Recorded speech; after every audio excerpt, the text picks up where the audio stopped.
Boa noite. O Jogo do Poder está no ar.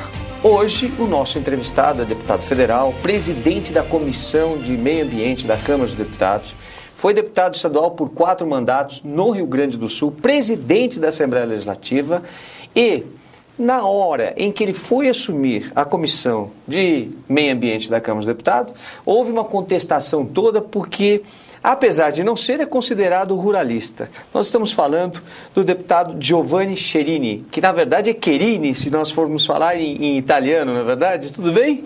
Minha saudação ao Celso, nosso grande deputado, sempre deputado. E é um prazer enorme estar aqui, haja visto que nós hoje tivemos a sorte de chegar na Câmara dos Deputados e assumir uma comissão extremamente importante. Eu sempre trabalhei muito nessa área ambiental do ser humano, porque eu trabalho no mundo holístico também, sou terapeuta holístico. Pois é, você tem vários livros publicados, inclusive, né? Entre eles,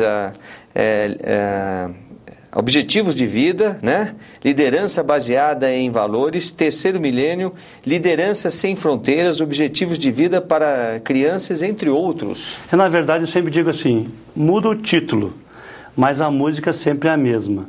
Qual é a música? É o entendimento entre as pessoas que nós precisamos cada vez mais construir a partir das relações energéticas e espirituais. E nós trabalhamos isso, inclusive eu criei uma universidade popular chamada COP-Líder, Universidade de Líderes Juventude Sem Fronteiras. Você é tecnólogo, né, em cooperativismo, depois tem pós-graduação em economia rural, e foi a partir daí que você teve a ideia de fazer essa faculdade? Foi uma inspiração da Índia. Na verdade, eu sempre sou admirador de Mahatma Gandhi. E o Gandhi criou na Índia o ashram. E o ashram era um local onde as pessoas se reuniam para se espiritualizar, para crescer, para ter uma relação melhor com a natureza e com o mundo. E eu passei a construir isso também no mundo político, com todas as críticas possíveis e impossíveis, porque, na verdade, no mundo político, o mundo político é muito mais pragmático, é muito mais direto, e o mundo das terapias, ele é muito mais indireto, até porque eu sempre digo que espiritual. Está na Bíblia, né? Deus escreve certo sobre linhas tortas, né?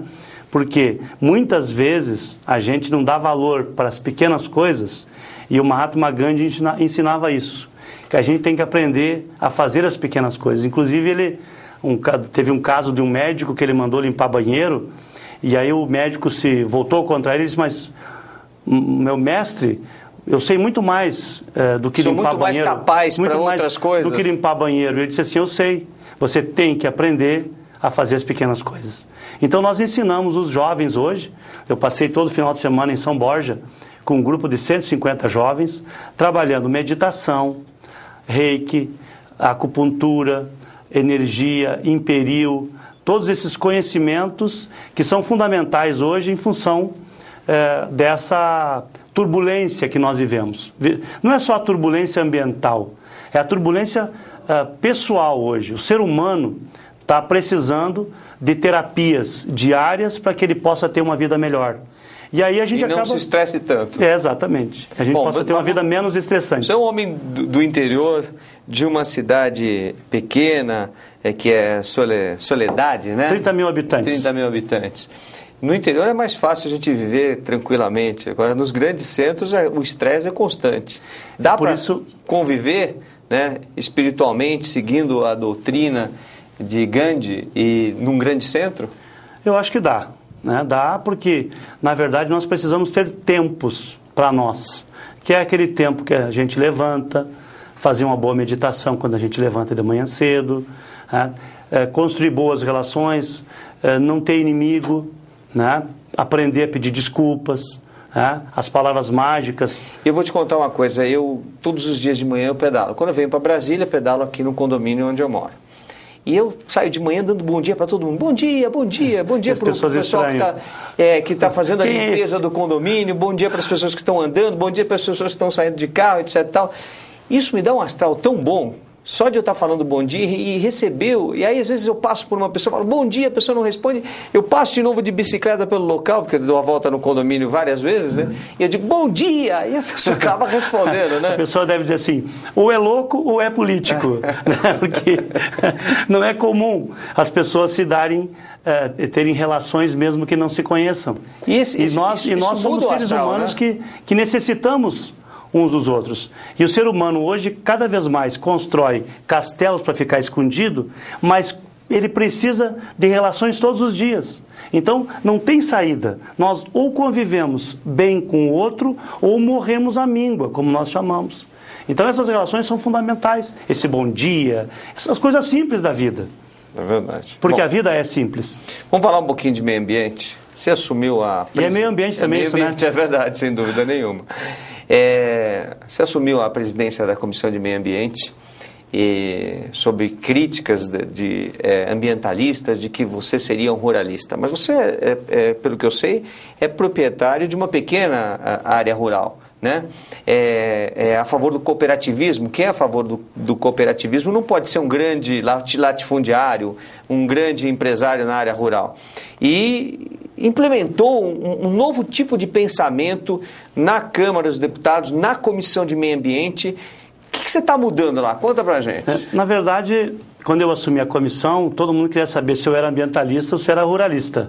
Porque, infelizmente, nós vivemos essa dicotomia, né? Parece que são dois grupos inimigos.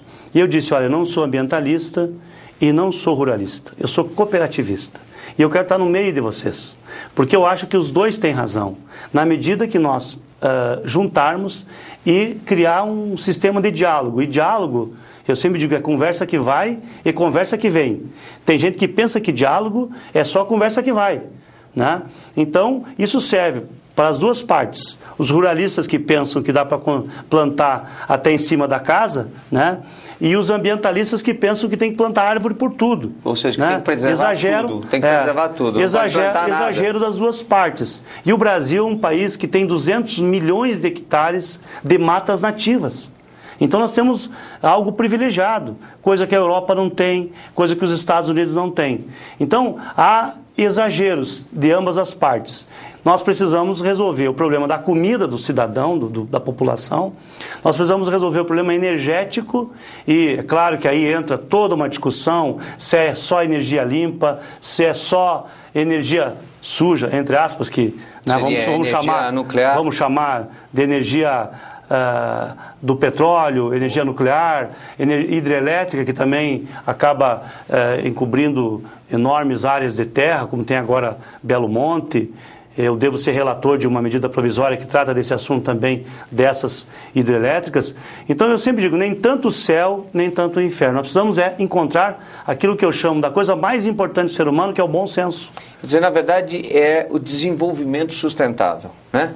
Vamos crescer, mas vamos preservar também, né, para que a gente tenha condição de continuar vivendo e os nossos, né, filhos, netos, bisnetos continuem vivendo com qualidade, não é isso? E tem muitas contradições, porque na verdade para a gente viver nós precisamos dos 4 elementos, né, que é terra, ar, água e fogo, né, e luz.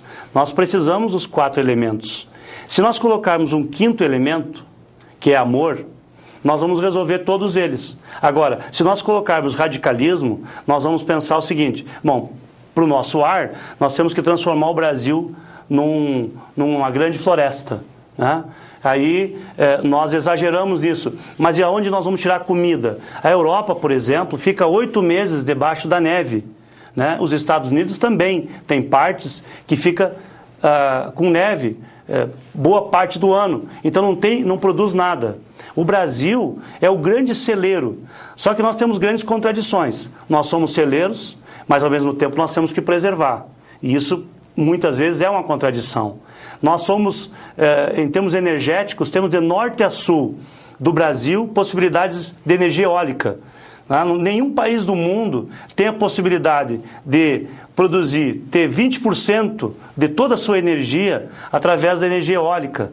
Ao mesmo tempo, temos excelentes lugares para hidrelétricas. Só que até 2020, nós vamos precisar 13 Itaipu. Mas os nomes italianos vêm para o Brasil, acabam mudando e se abrasileirando, não é isso? Na verdade, CHE em italiano fica que, né? Seria Querini. Mas como eu fui criado no Rio Grande do Sul, nós chamamos de regiões de pelo duro. Na verdade, são aqueles nativos que havia ali na região e acabaram registrando, né? Portuguesando. O Rio Grande do Sul tem ou é a colônia italiana ou é a colônia alemã, né? Em grande peso que se encontra no Rio Grande do Sul. A sua cidade é mais italiana ou mais alemão? A minha cidade, na verdade, ela foi colonizada por portugueses, né? O início da história dela, pelos açorianos. Os açorianos que chegaram em Porto Alegre, de Porto Alegre foram para o litoral do Rio Grande do Sul e entraram ponto de referência até Soledade, alguma coisa de Passo Fundo, nessa região. E os italianos vieram depois da Serra, que chegaram até essa região de Soledade, foram para a região norte do estado, e ali hoje é mais ou menos dividido. Nós devemos ter meio a meio entre portugueses, italianos e alemães. Bom, nós falávamos antes do comercial a respeito dos problemas que o mundo tem hoje, né? E nós estamos vendo aí as mudanças climáticas. Agora, recentemente, nesta semana, nós tivemos em São Paulo, por exemplo, um verão. As pessoas literalmente saíram às ruas com roupa de verão, né? De sandália, com pouca roupa, e à noite, à tarde, fechou o tempo, mudou totalmente e veio uma chuva e a temperatura baixou violentamente e nós começamos a viver o inverno de novo. E nós estamos vendo esses acidentes por causa das mudanças climáticas e é uma coisa que preocupa violentamente as pessoas. Vemos, inclusive, que o Brasil não tem estrutura nenhuma para os acidentes que nós estamos sofrendo, como nós sofremos no Rio de Janeiro agora recentemente. O Rio Grande do Sul já foi vítima disso, inclusive na década de 90, grandes enchentes. Nós tivemos agora poucos dias de enchente. Exatamente. Anteontem deu uma grande chuva de granizo. E aí eu me lembro que isso começou já na década de 90, grandes problemas causados pelas essas mudanças climáticas. E aí você foi para a Comissão de Meio Ambiente e está trazendo uma nova linha para a Comissão de Meio Ambiente, que é uma linha voltada para o desenvolvimento sustentável, trazendo às pessoas o conhecimento de que existem outras coisas no meio ambiente que são importantes, além de preservar, claro, é importante preservar a Mata Atlântica, é importante preservar a Amazônia, mas também é importante cuidar do lixo, dos resíduos sólidos, é importante dar condição das pessoas terem... eu fiquei até assustado quando eu via os números, a quantidade de pessoas no Brasil que não tem banheiro em casa. Quanto isso? É que o apelo popular é muito forte no sentido assim, nós estávamos discutindo o Código Florestal. O problema do Brasil é a falta de matas, de reflorestamento. Acho que nós temos que cuidar disso. Mas, acima de tudo, nós temos que cuidar de perto de 60% da população que não tem saneamento básico. Nós temos hoje no Brasil 60%. Eu estava vendo, 13 milhões de pessoas não têm banheiro, 13 milhões de pessoas não têm banheiro em casa. Não tem banheiro em casa. Então, esgoto a céu aberto, né? Fazem suas necessidades ali, na rua, né? Não tem um banheiro, não tem como tomar banho. Então, se calcula que de cada 3 pessoas que chegam no Sistema Único de Saúde para fazer tratamento de saúde, uma delas é em função do saneamento básico. Porque as crianças estão ali brincando no lixo, estão ali brincando no esgoto, né? Porque a criança não sabe, ela não sabe se é que ser. Olha, na linha da sua fala, nós temos algumas perguntas do Francisco Silva de Brasília, da Tatiane Bucar de Curitiba e do Basílio Oliveira de Brasília. Vamos ver e a gente aproveita e responde tudo junto. Vamos lá. O Plano Nacional de Resíduos Sólidos vai resolver o problema do lixo no Brasil? Qual a importância do desenvolvimento sustentável para o meio ambiente? Quando a logística reversa vai, de fato, funcionar no Brasil? Várias perguntas. Bom, primeiro... Ver que a população é esclarecida e hoje entende o que é o meio ambiente e está preocupada com isso, né? Graças que são a Deus. obras que estão debaixo da terra, né? Porque é obra que não interessa. Por isso nós temos um problema de saneamento básico, né? Ou seja, quando se faz tubulação de esgoto, né? De água potável com qualidade, etc. e tal, isso fica por baixo da terra, ninguém vê, não aparece, não interessa para o prefeito, não interessa para o governante estadual, nem muito menos para o federal. O negócio era botar um cano e jogar para algum lugar, né? Quer dizer, sem responsabilidade nenhuma em relação à preservação ambiental, porque isso vai para os nossos rios, para as nossas sangas, para o nosso manancial hídrico. Então, o que nós acreditamos sobre o plano, a primeira pergunta, o Plano Nacional de Resíduos Sólidos, que é a Lei 12.305, que foi aprovado na Câmara dos Deputados, e depois foi feito mais um decreto que regulamentou o Plano Nacional de Resíduos Sólidos, decreto 7.404, e depois um outro decreto 7.405, que regulamentou uma nova nomenclatura que vai ser dado para os catadores de lixo, que serão os agentes ambientais, que é no Plano Nacional de Resíduos Sólidos. A partir de 2014, nenhum município do Brasil vai poder ter lixões. Será proibido lixões a partir de 2014. Por isso que eu considero essa lei uma das mais importantes da história do Brasil em termos de preservação ambiental. Porque é uma lei completa que começa desde a casa do cidadão, que ele tem que separar o lixo, né? Porque se ele não separar o lixo, não vai ter como... através do lixo orgânico, por exemplo, tem várias experiências hoje no Brasil de fazer carvão com lixo orgânico, adubo com lixo orgânico. E o grande problema que nós estamos enfrentando, e já tive, inclusive, mandei já através do chefe de gabinete da Presidente da República, o Dr. Gilles, um pedido para a presidenta Dilma Rousseff, para que nós possamos ter uma lei no Brasil que desonere os produtos reciclados. Porque hoje nós temos o Programa Nacional de Resíduos Sólidos, que está sendo implantado, mas o produto que vem da reciclagem não tem diferença nenhuma em termos de impostos. Aí então, não interessa para o empresário trabalhar fazer a reciclagem. Do reciclado. E nós podemos reciclar 100% daquilo que sai. Cada cidadão produz 1 quilo de lixo, em média, por dia, entre o orgânico e o lixo seco. Então, o lixo seco, que é vidro, papel, plástico. Então, o que nós precisamos? Fazer com que as empresas interessadas, e nós temos muitas hoje, interessadas em trabalhar com resíduos sólidos, possam formar consórcios regionais, que está no Programa Nacional de Resíduos Sólidos, consórcios regionais, municipais, onde vai centralizar a entrega do lixo, né, que não vai ser chamado mais lixo, e sim resíduos sólidos, e nesse consórcio, cada consórcio vai ser criado uma cooperativa de catadores de lixo, que vão ser de agentes ambientais não agora. Serão mais catadores. Serão agentes ambientais. Esses agentes ambientais é que vão fazer toda a orientação para as famílias, para que separem o lixo. Porque no Japão, por exemplo, no Japão hoje, cada cidadão recebe um saquinho de lixo todo mês e ali ele é obrigado. Se não fizer, ele vai receber uma multa. Nós vamos ter que chegar a esse nível. Agora, tomara que não precise ter multa. Ele tem que relacionar o que ele está colocando no lixo. Relacionar o que ele está colocando no lixo.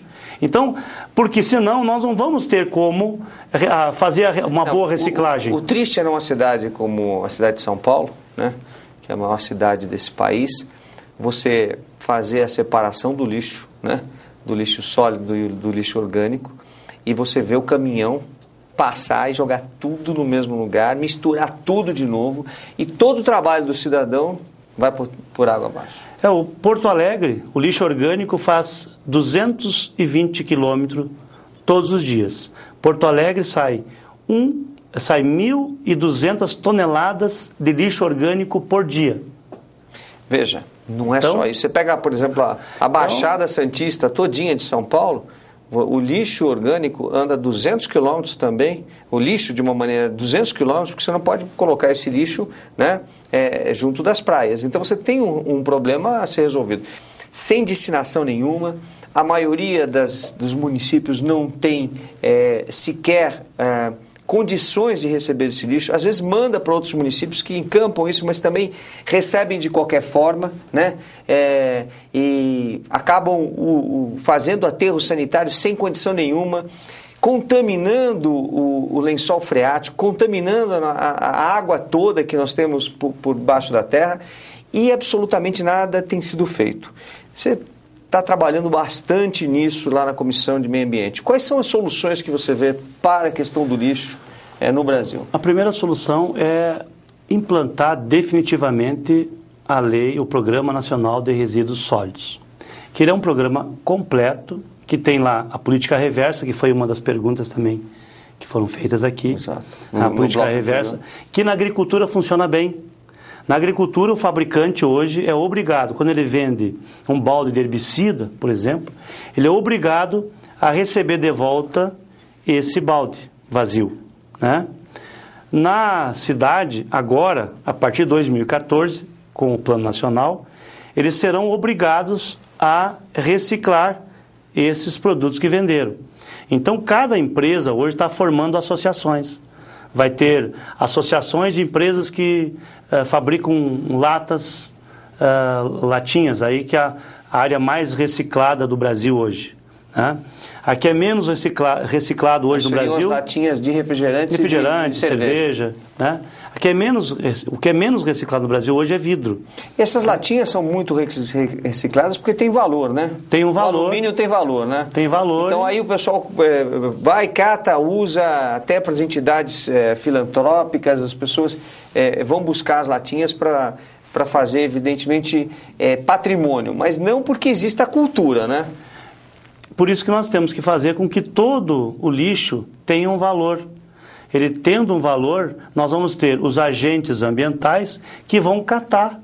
E vão viver disso. E vão viver disso. Hoje são 300 mil pessoas no Brasil que vivem do lixo. 300 mil pessoas, e que na medida que nós implantarmos o Programa Nacional de Resíduos Sólidos, calcula-se que nós vamos chegar a 1 milhão de pessoas que vão viver disso. Que vão viver não mais do lixo, mas da reciclagem do lixo. Em Brasília, nós temos ainda um lixão que fica aqui, quase no centro de Brasília. Um lixão que trabalha 1.500 catadores de lixo. Então isso vai terminar, tem que terminar.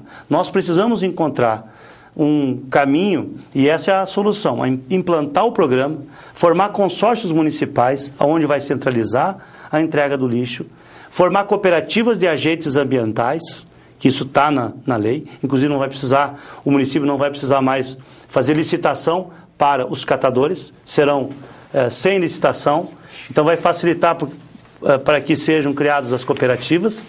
Nós vamos ter que colocar responsabilidade nos fabricantes.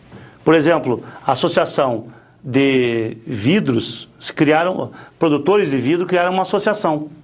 Essa associação hoje é responsável, vão ter que investir. Nos Estados Unidos se investe 750 só na política reversa, 750 milhões de dólares.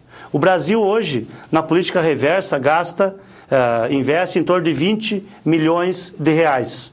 Então nós estamos muito aquém de ter essa política logística reversa, que é chamada, que é o retorno. Você usou um copo, quebrou, ele tem que voltar a ser alguma outra coisa. Ou um copo, ou uma xícara, ou sei lá, alguma coisa desse vidro que vai ser reciclado. Mas o fabricante desse vidro tem a responsabilidade de receber de volta, né, e reciclar isso. Só que o que eles reclamam? Reclamam que o Brasil não tem uma lei ainda, e nós vamos, até o final do ano, nós vamos fazer essa lei. Nós vamos apresentar essa lei pela Comissão do Meio Ambiente.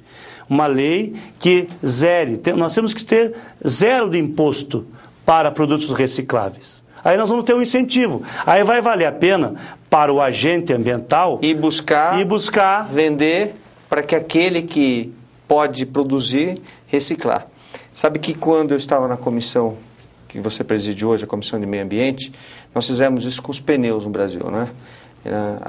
As empresas, as remoldadoras, antigas recalcitadoras de pneu, queriam importar pneu. E nós dissemos na Comissão de Meio Ambiente, sim, desde que vocês deem destinação para o pneu que é inservível mais. E aí foram montadas empresas, as fábricas no Brasil, para desmontar o pneu, porque não é uma coisa fácil, tem aço envolvido com o pneu, porque existe uma malha de aço em volta do pneu. Isso foi feito, né? E hoje se recicla essa borracha e se usa esse aço, né, nessas fábricas que foram criadas. Inclusive asfalto, né? Inclusive asfalto. Esse é o caminho. Agora, nós temos perguntas sobre a questão energética, e as perguntas vêm do Rio de Janeiro. A Adriana Souza faz pergunta, a Rosimeire dos Santos, Rio de Janeiro também, a Elisângela de Curitiba fazem perguntas a respeito de energia e outras coisas mais. Vamos ver.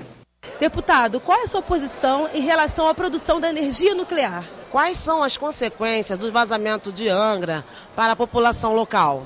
É possível criar uma lei que favoreça a produção de energia limpa mais barata? Pois é, veja, o pessoal do Rio de Janeiro é muito preocupado, né? Porque um vazamento de Angra 1 ou Angra 2 vai buscar diretamente o povo do estado do Rio de Janeiro, né?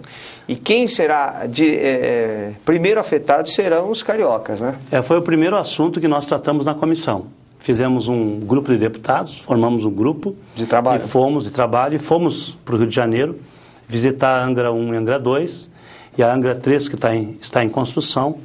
E nos preocupa muito alguns assuntos mal resolvidos lá da energia nuclear brasileira. Primeiro é que não tem estrada para chegar lá. A estrada seguidamente ela tem desmoronamento. E nem para evacuar a população. Se houver um acidente, a estrada não tem condição de evacuar a população de Angra. Não tem um aeroporto à altura das necessidades. Verdade. Não tem um hospital preparado para um acidente. E as consequências todo mundo sabe, todo mundo viu no Japão. E inclusive Angra viveu um problema sério com desabamentos e se mostrou incapaz de resolver o seu problema. Agora, é claro que eu penso que a gente não pode ser irresponsável, até porque eu sou gaúcho, né? Lá no Rio Grande do Sul a gente seria uma coisa egoísta dizer assim, não tem que acabar com o programa nuclear brasileiro. Eu acho que nós precisamos adequar aquilo que nós temos lá em Angra às exigências da segurança.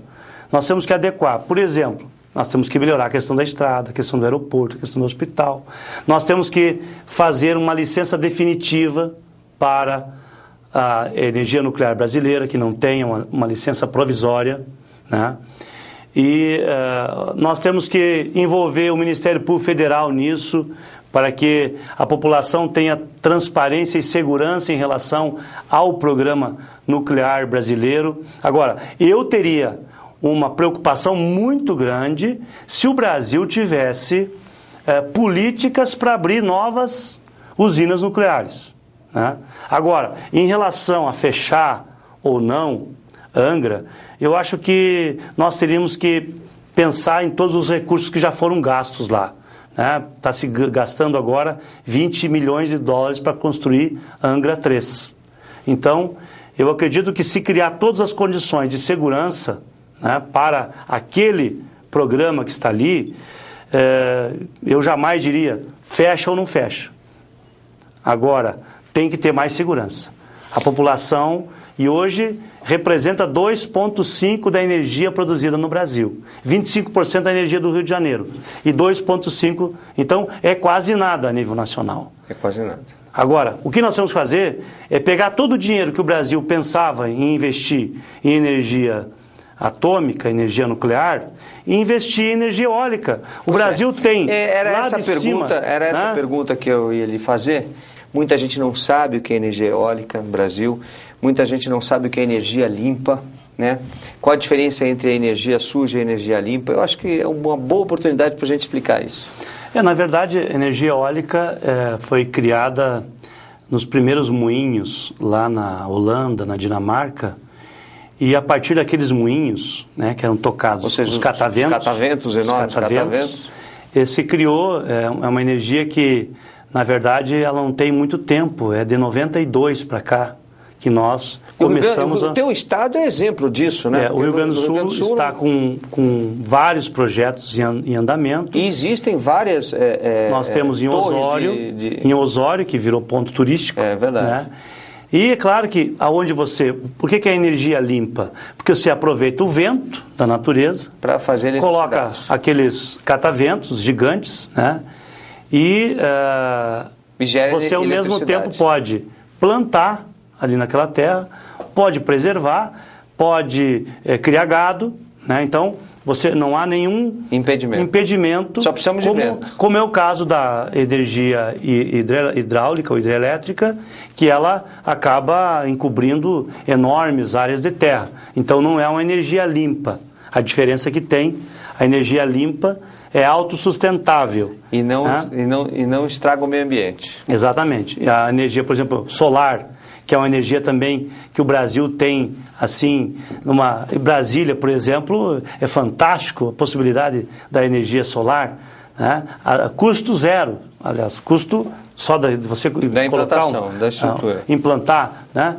Então, nós temos a biomassa também, que é outra energia que está sendo utilizada muito da cana-de-açúcar, do bagaço, do arroz. Da cana-de-açúcar. Né? Usando também para fazer energia chamada biomassa. O biogás, que nós podemos usar das sobras do lixo orgânico.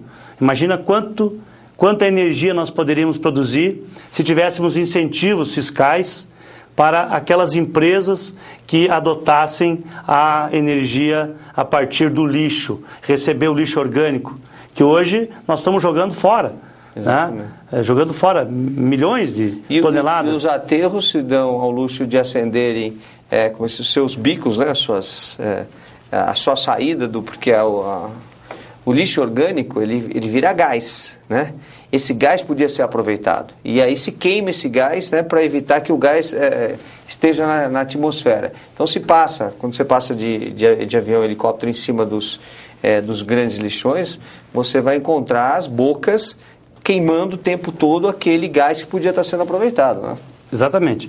E a energia eólica hoje, voltando nesse assunto da energia eólica, que eu acho que aqui nós estamos tendo assim a maior possibilidade hoje, mais investimento. Nós temos grupos internacionais aí de toda a ordem querendo investir nisso.